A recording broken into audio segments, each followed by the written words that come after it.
Hello friends and greetings for the day. Welcome back to another tutorial on ISTQB Specialist Performance Tester certification. We are in chapter 3 talking about performance testing in the software lifecycle and moving to the next topic, that is 3.2, performance risk for different architectures. And this is the part 1 of this particular tutorial.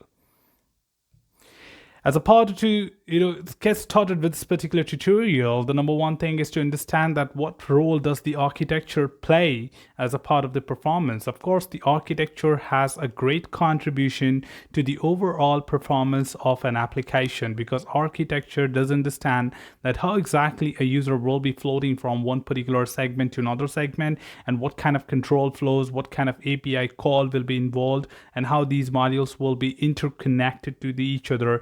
What kind of interface will be built when a user interacts with the product and performs certain activities on the application. And that's where the architecture plays a really vital role altogether in terms of the performance upgradation and meeting the expectations. But here in this particular tutorial, we will be talking about that how exactly risk from the different architectures can arise. So when you're using different set of architectures for your product, you do need to analyze these information and keep this risk into consideration before creating your performance test.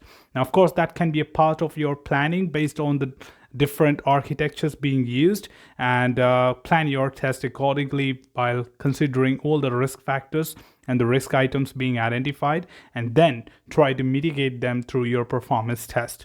So as mentioned previously, the application or the system performance varies considerably based on the architecture, application, and the host environment.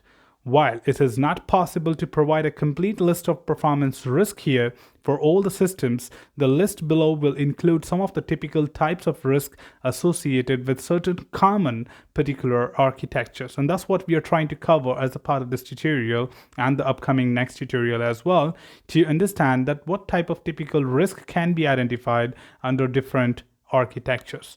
The very first one is single computer system. Now, of course, this system is being used to install the product, and one-to-one attention or one-to-one connection is being provided to the user, and does not really goes with any sort of distribution on the architecture here. So these are the systems or application that runs entirely on one non-virtualized computer. So you install a particular application and you're making use of it directly, and it's not shared among any of the users or any other portals, any other network. Then this is what we are talking about, which is single computer system. Performance can degrade in this case due to the excessive resource consumption, including memory leak, background activities such as security software, slow storage subsystems, which includes low speed external device or disk fragmentation, and operating system mismanagement. Now, putting it all together, though it is one-to-one communication, that you have a laptop, you have a desktop, and you would have installed an application or making use of it, but there are no other users which are connecting to that and using it. But still, these factors remain the same for your performance degradation as well, that if you're using a low memory, low CPU, or low set of processor configurations which may not be suitable enough for that, then it will definitely become a problem and degrade your performance as well. Also, to add, inefficient implementation of the algorithms which do not make use of available resources for that application can still result into the performance degrade, and as a result execute slower than required. So you may need to have an architecture which will be designed in such a way that it will be using the resources effectively, and sometimes it does happen that they are not designed in order to use the defined architecture resources in the system in order to occupy them or make use of it. They're always restricted with the threshold, and that's the reason, do you have 4 GB of RAMs or 16 GB of RAMs, it does not really matter to the architecture. On the other one, which is multi-tier system, There are systems of the system that run on multiple servers, each of which perform a specific set of tasks such as database server, application server, and presentation server, which is a multi-tier architecture altogether and will be distributed among different servers. So one of the server or one of the layers basically of this architecture caters at the presentation layer, which is being presented to the user, and probably this UI, user interface, is hosted on a different server.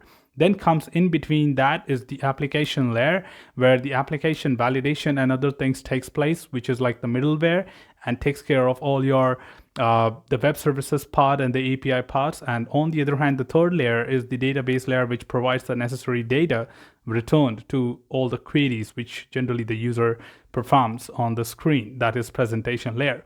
Now here, each server is of course a computer and subjected to the risk of given earlier. That is like the common risk from the previous section can definitely be considered here, from the memory leak or background activities, and all sort of those things can also be considered for multi-tier architectures. Now, in addition, performance can degrade due to poor or non-scalable database design. So database also gets added here. Thus, database plays a vital role. If database is non-scalable or poorly scaled, then of course that can degrade your performance. Also, the network bottlenecks when you're connecting and reaching to multiple servers at the same time for a particular request, then the bottlenecks must be checked that how many queries are being run at the same time reaching multiple servers. And inadequate bandwidth or capacity on the single server will also be a concern to be taken into account when testing on multi-tier architectures.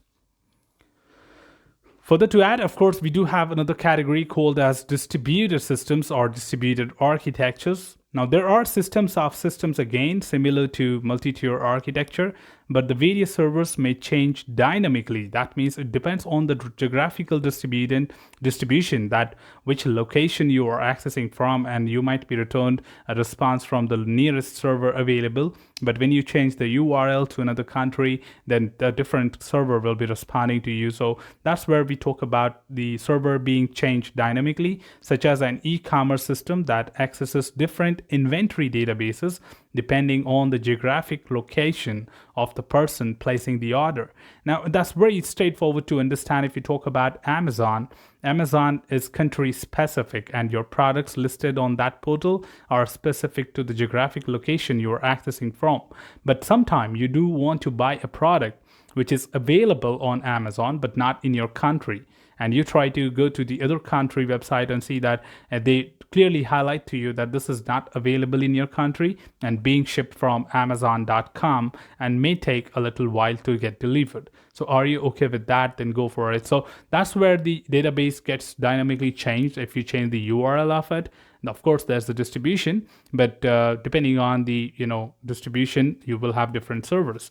Now, in addition to the risk associated with multi-tier architecture, which we saw in the previous example, this architecture can also experience performance problems due to critical workflow or data flows to, from, or through unreliable or unpredictable remote servers, especially when such servers suffer periodic connection problems or intermittent periods of intense load.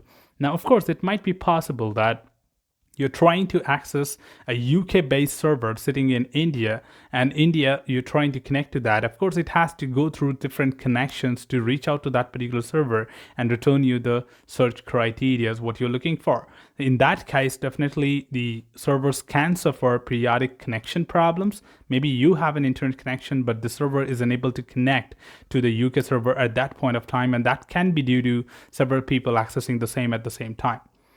The other one is virtualized system, which is definitely about the virtualized, everything is on cloud.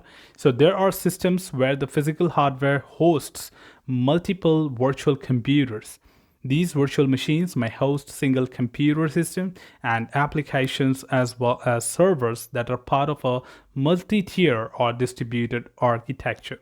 The performance risk here that arise especially or specifically from virtualization include excessive load on the hardware across all virtual machines or improper configuration of the host virtual machine, resulting in inadequate resources. I think that's most of the similar thing. Of course, we need to understand that how exactly the configuration plays a vital role when it comes to the performance testing of certain applications. And if your application is involved with virtual system or virtualized architectures, then configuration does add to the earlier discussed issues, that is risk.